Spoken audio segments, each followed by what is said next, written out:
Everyone and welcome to our channel grounded to grow. तो जैसे कि हम पढ़ रहे थे सेपरेशन टेक्निक्स, एक मिक्सचर को सेपरेट करने की जिसमें हमारे पास एक सॉलिड और एक लिक्विड है। अभी तक हमने 3 टेक्निक्स पढ़ी। First was filtration, second we studied was centrifugation and the third was evaporation. Now the fourth one is crystallisation.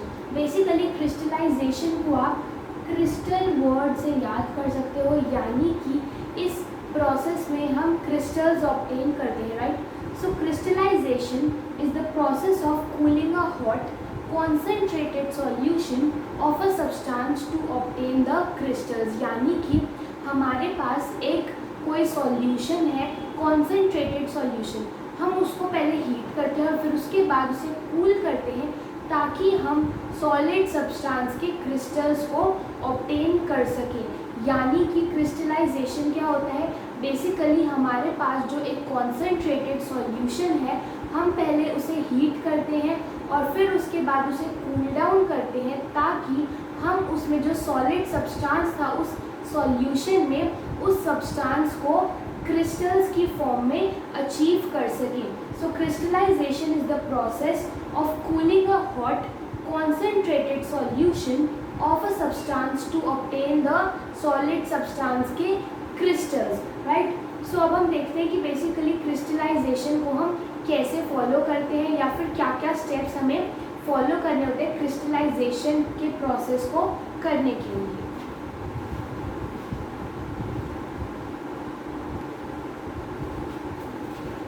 अभी हमने पढ़ा कि जो क्रिस्टलाइजेशन है वो हम क्यों करते हैं, ताकि हम एक कॉन्सेंट्रेटेड सॉल्यूशन में से क्रिस्टल्स को सेपरेट कर सकें। अब बेसिकली जो क्रिस्टलाइजेशन का प्रोसेस है वो किस चीज़ को सेपरेट करने के लिए या फिर किस पर्पस के लिए क्रिस्टलाइजेशन का यूज़ किया जाता है।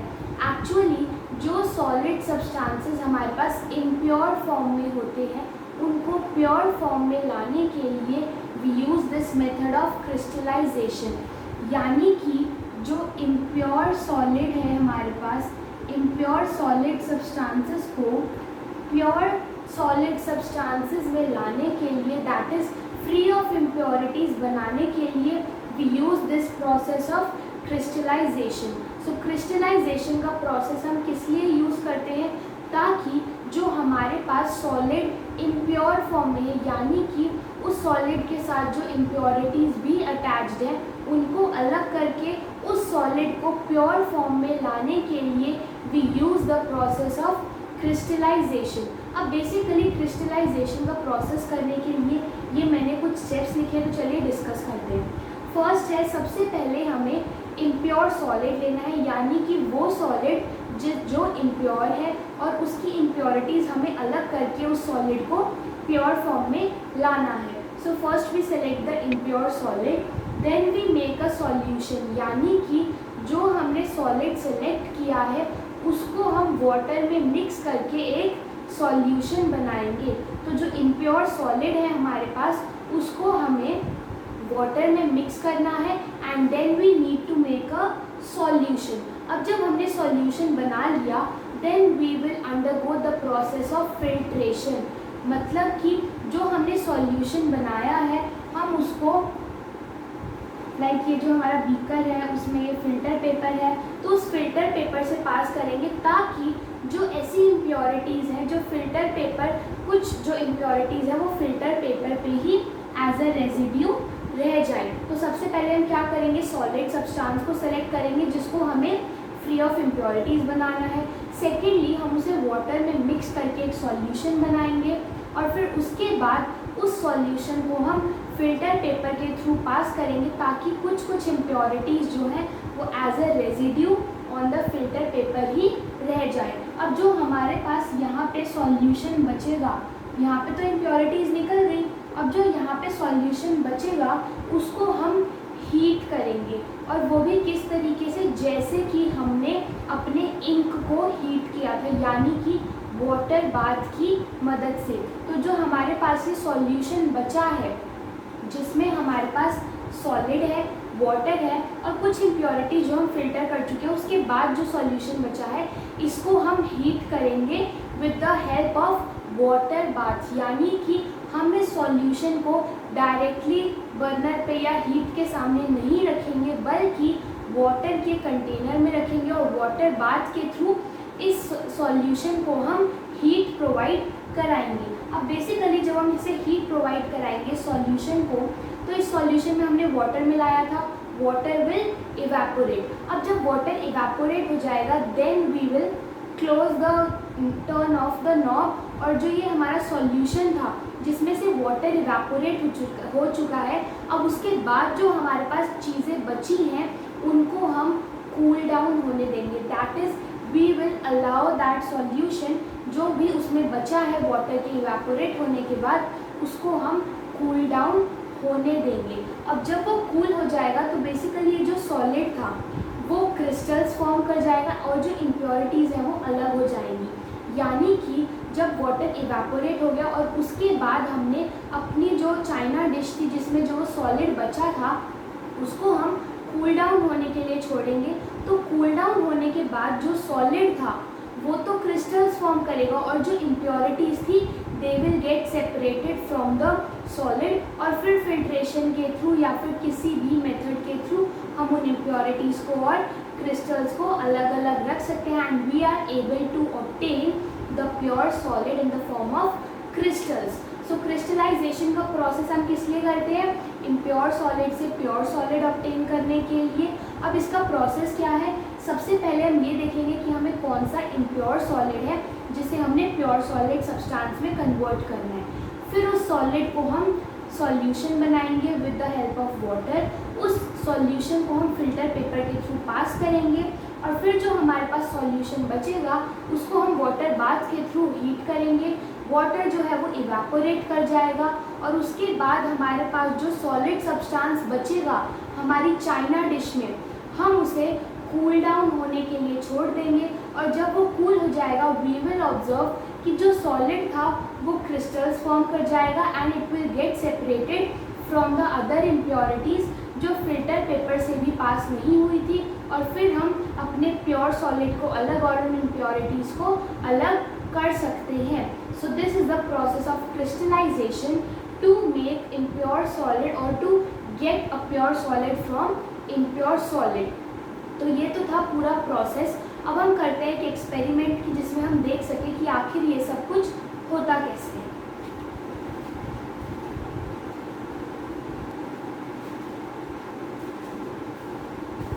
तो अब हम एक एक्सपेरिमेंट करेंगे जिसमें हम इम्प्योर कॉपर सल्फेट को we will convert that into pure copper sulphate, right. तो ये हम एक एक्सपेरिमेंट करेंगे जिसमें हम इम्प्योर कॉपर सल्फेट जो एक ब्लूइश कलर का सब्सटेंस होता है उसको हम प्योर कॉपर सल्फेट में कन्वर्ट करेंगे। अब बेसिकली फर्स्ट स्टेप क्या पढ़ा था हमने क्रिस्टलाइजेशन का, कि हमें देखना है हमें कौन से सॉलिड को प्योर करना है, दैट इज़ कॉपर सल्फेट। अब हम कॉपर सल्फेट जो हमारे पास सॉलिड फॉर्म में है उसे वाटर के साथ मिक्स करके एक सॉल्यूशन बनाएंगे, right. So we will make a solution with copper sulphate and water. तो अब हमारे पास आ गया कॉपर सल्फेट सॉल्यूशन। अब ये जो कॉपर सल्फेट सॉल्यूशन हमारे पास बना which is of blue colour, इसको हम एक बीकर में फिल्टर पेपर के थ्रू पास करेंगे। तो जो बड़ी साइज़ की इम्प्योरिटीज़ होंगी यानी कि जो फिल्टर पेपर के पोर्स को पास नहीं कर पाएंगी, that impurities will get collected here on the filter paper as a residue, और नीचे जो हमारे पास कॉपर सल्फेट सॉल्यूशन बचेगा उसको हम यहाँ पे अपना क्रिस्टलाइजेशन के प्रोसेस के लिए आगे लेके जाएंगे। तो यहाँ पे जो हमारे पास कॉपर सल्फेट सॉल्यूशन कलेक्ट हुआ उसको हमने यहाँ चाइना डिश में डाला है, राइट। और ये जो है ये हमारा ट्राईपॉड स्टैंड है, ये वायर गॉज है जिसके हमने ऊपर एक बीकर रखा है और उसमें वाटर है, और उसके ऊपर ये चाइना डिश में हमारा यहाँ से फिल्ट्रेशन के बाद जो कॉपर सल्फेट सॉल्यूशन ऑब्टेन हुआ है वो हमने यहाँ चाइना डिश में डाला है and we have a burner here. तो बर्नर की मदद से हमने हीट रिलीज़ करनी स्टार्ट की जिसकी वजह से जो वाटर था बीकर में वो बॉईल होना स्टार्ट हुआ, और जब वो बॉईल होना स्टार्ट हुआ तो उसकी हीट की वजह से कॉपर सल्फेट सॉल्यूशन जो यहाँ पे था उसमें जो वाटर था वो इवेपोरेट होना स्टार्ट हुआ। तो जो वाटर था वो इवेपोरेट होना स्टार्ट हो गया। जब हमारे पास सारा वाटर इवेपोरेट हो गया, then we turn off the knob of the burner, और फिर ये जो कॉपर सल्फेट सॉल्यूशन में हमारा वाटर इवेपोरेट हो गया। जो हमारे पास बाद में जो चीज़ें बची हैं हम उनको कूल डाउन होने के लिए रख देंगे, राइट। हमारे पास वाटर इवेपोरेट हो गया। Now we will leave the china dish, और उसमें जो सब्सटेंसेस है उनको कूल डाउन होने के लिए। जब वो कूल डाउन हो जाएंगे वी विल ऑब्जर्व कि जो चाइना डिश में इसमें क्रिस्टल्स फॉर्म हो जाएंगे ब्लू कलर के, राइट। ये जो ब्लू कलर के क्रिस्टल्स होंगे they are copper sulphate crystals, और साथ ही साथ हमारे पास इम्प्योरिटीज़ भी अलग से कलेक्ट हो जाएंगी, यानी कि हम इजीली डिस्टिंग्विश कर पाएंगे कॉपर सल्फेट और इम्प्योरिटीज़ के बीच में, जब हमने अपने इस मिक्सचर को सॉल्यूशन को इवेपोरेट करने के बाद कूल डाउन किया, यानी कि क्रिस्टलाइजेशन। कूल डाउन किया तो कॉपर सल्फेट जो था वो क्रिस्टल्स फॉर्म कर जाएगा और इम्प्योरिटीज़ भी पीछे हमारी चाइना डिश में ही रह जाएंगी। And now we will easily be able to distinguish between the impurities and the copper sulfate solid substance or the crystals, और फिर हम उन दोनों को अलग कर सकते हैं and then we can obtain the pure copper sulfate. So this was about the fourth method to separate a solid and a liquid, that is crystallization.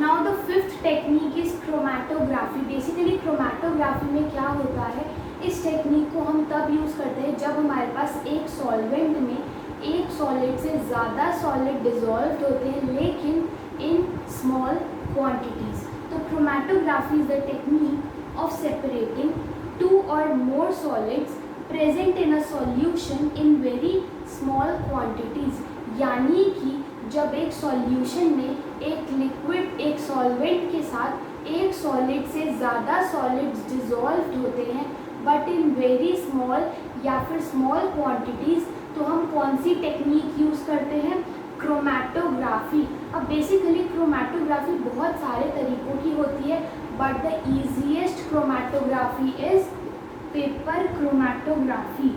So we will study about paper chromatography in this topic. So basically chromatography क्या होती है, एक technique जिसमें हम एक solution में जिसमें एक से ज़्यादा दो या दो से ज़्यादा सॉलिड्स प्रेजेंट होते हैं स्मॉल क्वांटिटीज़, उनको सेपरेट करने के लिए यूज़ करते हैं। अब बेसिकली हम दो या दो से ज़्यादा सॉलिड्स जो एक सॉल्यूशन में डिज़ोल्व हैं उनको किस प्रिंसिपल पे सेपरेट करते हैं। एक्चुअली हो सकता है कि एक सॉल्वेंट में लाइक वाटर है उसमें बहुत सारे अलग अलग सॉलिड सब्सटेंसेस डिज़ोल्व हो सकते हो, लाइक वाटर में सॉल्ट भी डिज़ोल्व हो सकता है, शुगर भी डिज़ोल्व हो सकती है, लेकिन हम उन दोनों में डिफ्रेंशिएट कैसे करेंगे, on the basis of their solubilities. तो वैसे ही क्रोमैटोग्राफी में भी जो अलग अलग सॉलिड्स एक सॉल्यूशन में डिज़ोल्व होते हैं स्मॉल क्वांटिटीज़, उनको हम किस बेसिस पे डिफ्रेंशिएट करते हैं, on the basis of their solubilities, right? So solubilities ही एक वो क्राइटेरिया है जिसकी मदद से हम क्रोमैटोग्राफी की टेक्निक को यूज़ कर सकते हैं to separate many kinds of solids which are present in a solution in very small quantities, and we will study only about paper chromatography in this topic. तो चलिए अब हम एक एक्सपेरिमेंट करते हैं using paper chromatography to know कि आखिर कैसे हमें पता लगता है कि बहुत सारे सब्सटेंसेस प्रेजेंट हैं हमारे एक सॉल्यूशन में।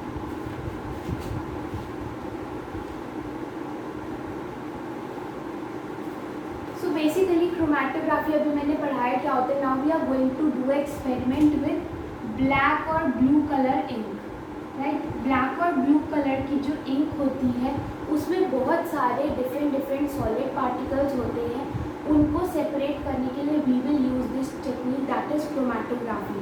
अब उसको करने के लिए बेसिकली हम क्या करेंगे, एक फ़िल्टर पेपर की लॉन्ग स्ट्रिप लेंगे।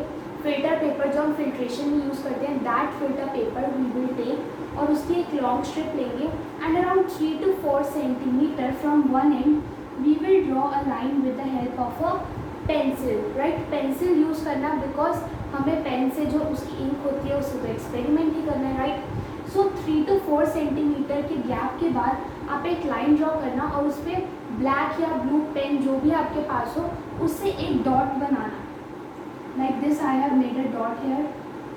ओके, अब ये जो आपने डॉट बना दिया, ये जो फिल्टर पेपर की जो स्ट्रिप थी जिस पे आपने 3 to 4 सेंटीमीटर की दूरी पे ये डॉट बनाई है, इसको आप एक बीकर लेना, उसमें वाटर लेना और उसमें डिप करना। But you need to ensure कि ये जो आपने लाइन बनाई है जिस पे आपने डॉट बनाई है वो वाटर के अंदर ना हो, वो वाटर से एटलीस्ट 1 और 1.5 सेंटीमीटर दूर ही हो। सो ये बीकर था, मैंने उसमें फ़िल्टर पेपर की जो स्ट्रिप डाली, लेकिन ऐसे डाली कि जो मेरी लाइन थी जिस पे मैंने पॉइंट बनाया था उससे अराउंड 1 या 1.5 सेंटीमीटर की दूरी पे ही वाटर का लेवल था। और हमें एक और चीज़ इंश्योर करनी होती है कि जो फ़िल्टर पेपर है ये वर्टिकल ही रहे, ये ज़्यादा हिले नहीं। तो इसके लिए हम क्या करेंगे, यहाँ पे ग्लास रॉड के थ्रू इस फिल्टर पेपर को सेलो टेप की मदद से अटैच कर लेंगे। राइट, बीकर है उसके ऊपर हम एक ग्लास रॉड रखेंगे और उस पर इस फिल्टर पेपर को सेलो टेप की मदद से पेस्ट कर देंगे, और ताकि ये जो फिल्टर पेपर है ये ज़्यादा हिले नहीं और ये स्टेबल रहे। तो अब हम क्या करेंगे, इस वाटर में फिल्टर पेपर को डाल देंगे, लेकिन ये कुछ दूरी रहनी चाहिए वाटर और इस डॉट के बीच में। अब बेसिकली ये जो वाटर है ये फिल्टर पेपर पे ऊपर चढ़ेगा, यानी कि ये जो वाटर है अभी तक उसने सिर्फ फिल्टर पेपर को यहाँ तक ही वेट या गीला किया था, लेकिन due to the capillary action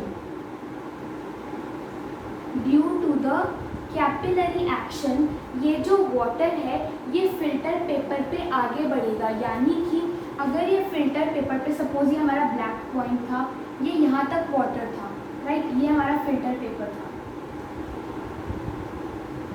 तो अब ये जो वाटर है ये कॉन्स्टेंटली कैपिलरी एक्शन की वजह से ऊपर बढ़ता हुआ इस पूरे फिल्टर पेपर को कवर करेगा।